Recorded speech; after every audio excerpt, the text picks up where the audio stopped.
I was 17 years old when I had my first girlfriend. At the time, I lived with my mom. My parents had separated when I was 11, and since then, it had just been the two of us in our little house in a small town in Texas. One day, I decided to invite my girlfriend out on a date, just to break away from the routine. She eagerly accepted. We both had jobs. I worked at a local grocery store, and she worked at Starbucks. Our shifts were during the day, and we juggled them with our senior year of high school. It was a Friday night, we didn't have much homework, so it felt like the perfect time. After work, I picked her up from her place. We went to a small diner about 10 minutes from my house. It was modest, all I could afford at the time, but it suited us just fine. We ate well, and after that, we went back to her house to hang out a bit more. By then, it was already dark, and I could feel the evening slipping away too quickly. She started complaining that our date was too short, that she wanted to make the most of the night. I told her I didn't have enough money to take her anywhere else, but then, I had an idea. A simple drive. We first cruised around the small downtown area, the streetlights making it feel like we were the only two people in the world. Then, driven by curiosity and a sense of adventure, we took a less traveled road, one that wound through a thick forest. Slowly, the pavement gave way to a dirt road. All around us, the trees seemed to close in like a suffocating embrace. We kept going, drawn into the mesmerizing yet slightly unsettling atmosphere. At one point, I felt the pressure building in my bladder. I used it as an excuse to pull over, and she laughed, saying she had to go too. So, we parked on the side of the road, stepping out under the headlights of the car. But as soon as we opened the doors, a rancid smell hit us. It was so strong it was almost unbearable. I tried to make a joke, saying it was probably a dead animal or that someone had stopped here before us, but my girlfriend gagged. We decided to make it quick. Just a few steps away, there was a small clearing. It was perfect. We did what we needed to do, and as we headed back to the car, a loud noise echoed to our left. It sounded like a branch breaking, a sharp crack that echoed oddly in the night's silence. My heart started pounding. I thought it might be an animal, but there was something off about the sound, too precise, too human. My girlfriend, visibly uneasy, grabbed my hand and urged me to go back to the car. We hurried, but just as I was about to open the door, a terrifying scream split the silence. It came from the exact spot where we had just been standing. This scream, it was unnatural. It was a mix of pain and terror, almost inhuman. My girlfriend clung to me in fear. She begged me not to go, but my instinct told me to check it out. I wanted to understand what was happening, to make sure we weren't in danger. I locked the car doors to keep her safe, then slowly walked toward the sound. Every step echoed through the heavy silence of the forest. The scream came again, louder this time, closer. I turned on my phone's flashlight and pointed it toward the trees.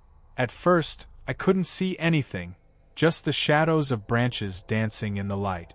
But suddenly, a figure appeared in the beam. A man. He was standing perfectly still, wearing a white t-shirt with black stripes, holding a blue tarp in front of him like a curtain. He was there, unmoving, his eyes fixed on me. I froze, then slowly took a step back, then another. He still didn't move, like a statue frozen in the darkness. My survival instinct kicked in. I turned around and ran toward the car. In seconds I was inside, the doors locked, my girlfriend staring at me with wide, panicked eyes. Without a word, I started the car and we sped off. On the way back, my girlfriend kept asking me what had happened, but I couldn't explain. Part of me still couldn't process what I'd seen, and the other part was too terrified to put it into words. We drove straight through, avoiding the empty streets of the town, until we arrived at her house. Once we were safely inside her room, I finally had the courage to show her the photo I'd taken with the flash. The image was blurry, but the man was clearly visible, standing still, the blue tarp stretched out like a sinister veil. She looked at it, horrified, and told me that man was not normal. There was something about him, in his posture, in the darkness of his eyes, that seemed straight out of a nightmare.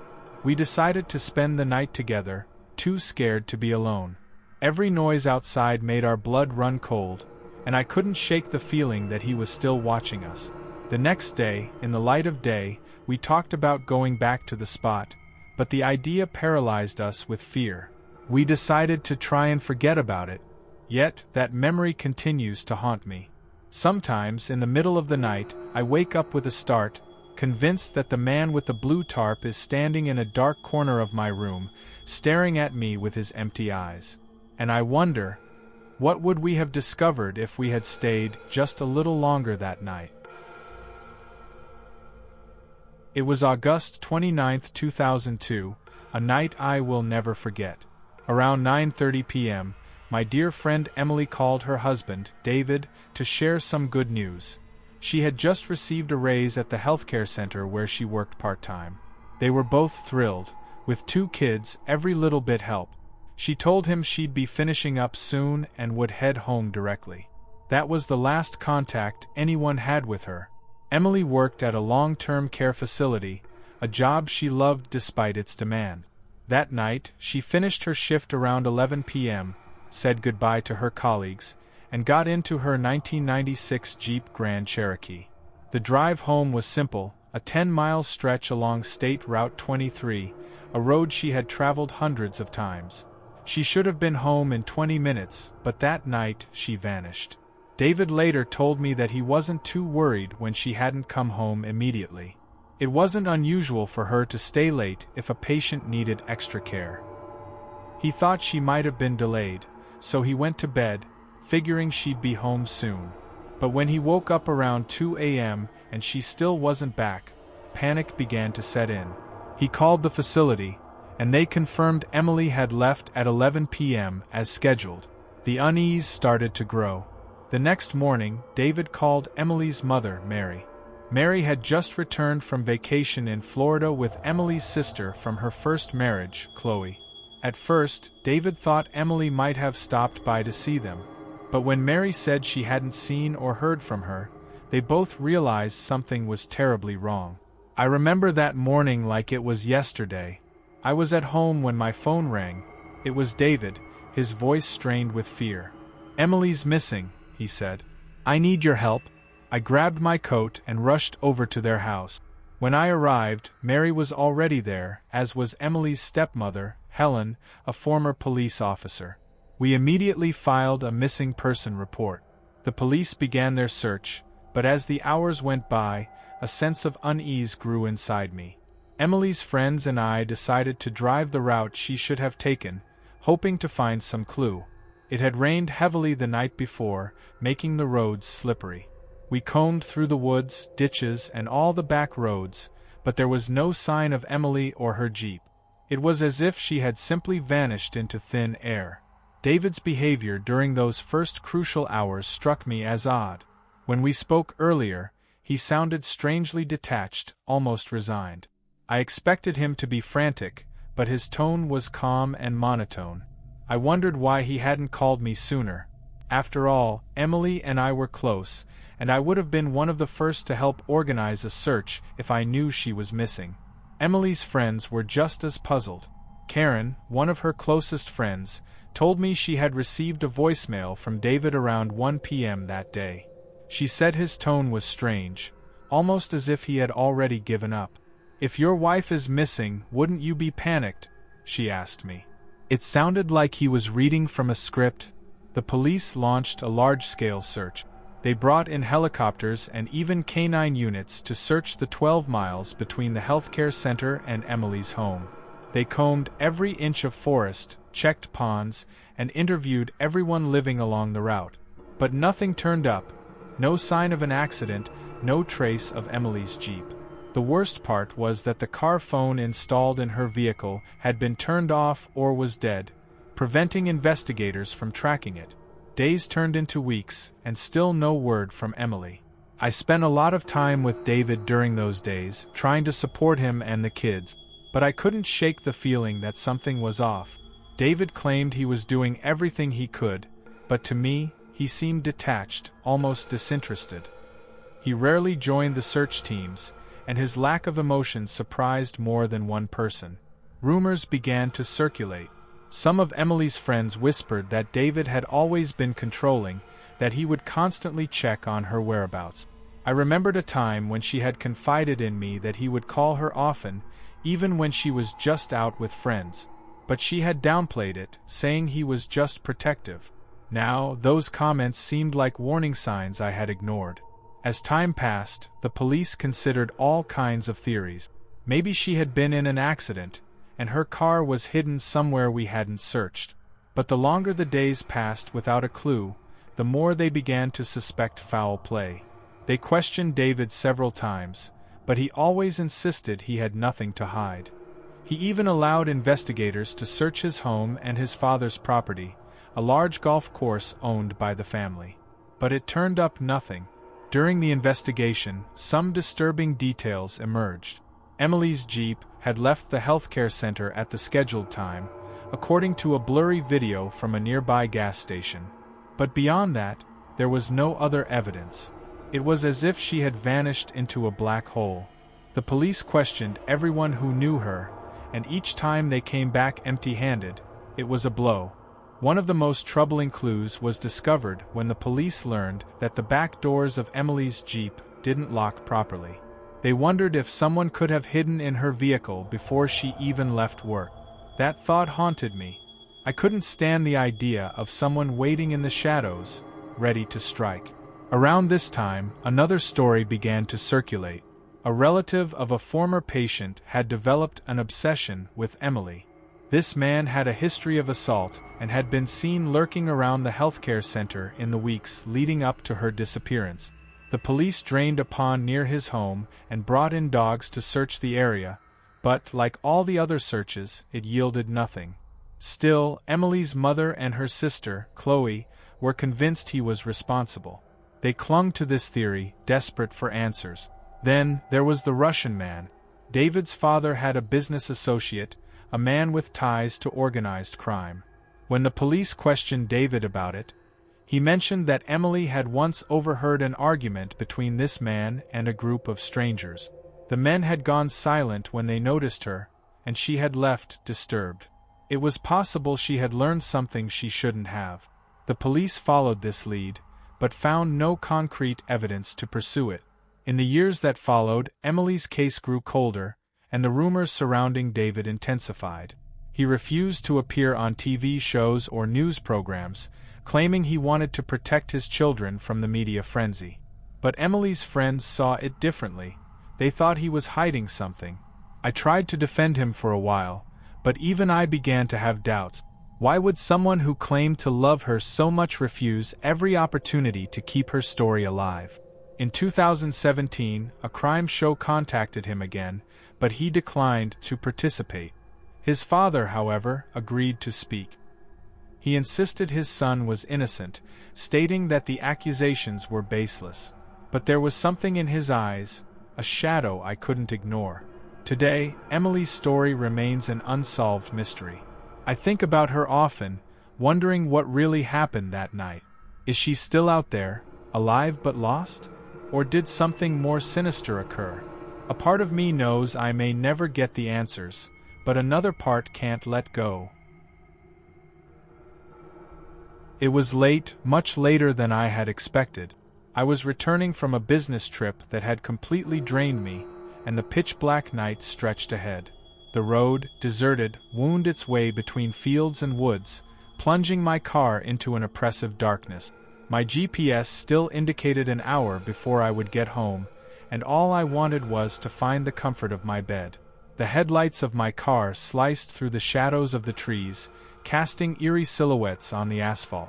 The branches, rustling in the wind, seemed to want to grab me, as if the road itself was holding me prisoner. I tried to push these thoughts from my mind, focusing on the drive. I couldn't afford to let my fatigue take over, not on this winding road. That's when I saw him. A figure by the side of the road, a man, standing still. He was wearing a dark coat, and his face was hidden beneath a hat. A shiver ran down my spine, but I told myself it was probably just a hitchhiker.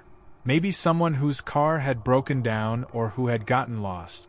At that hour, cars were few and far between. By instinct, I slowed down. As I got closer, I rolled down my window and asked if he needed help.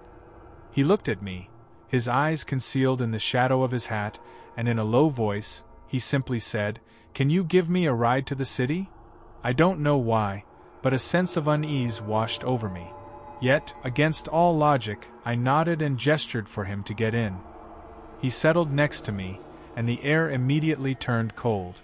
A chill ran down my arms, even though the car's heater was cranked up all the way. He didn't speak, just staring straight ahead. An oppressive silence had settled, broken only by the low hum of the engine and the sound of the tires on the asphalt. I tried to break the ice by starting a conversation. "You headed far?" I asked. No response. He just kept staring at the road, his hands resting motionless on his knees. The atmosphere grew heavier, and I could feel my anxiety rising. Every minute spent in his presence seemed to stretch time, as if the drive had no end. I told myself I must have imagined the chill. After all, I was exhausted, and maybe my mind was playing tricks on me. To reassure myself, I quickly glanced in the rearview mirror, hoping to see a light or any sign of civilization on the horizon. But there was nothing, just the dark road stretching endlessly ahead. At that moment, a strange smell filled the car, a mix of damp earth and mold, like something dead was nearby. My heart began to race, and I had to force myself not to hit the gas and speed away from the foul stench.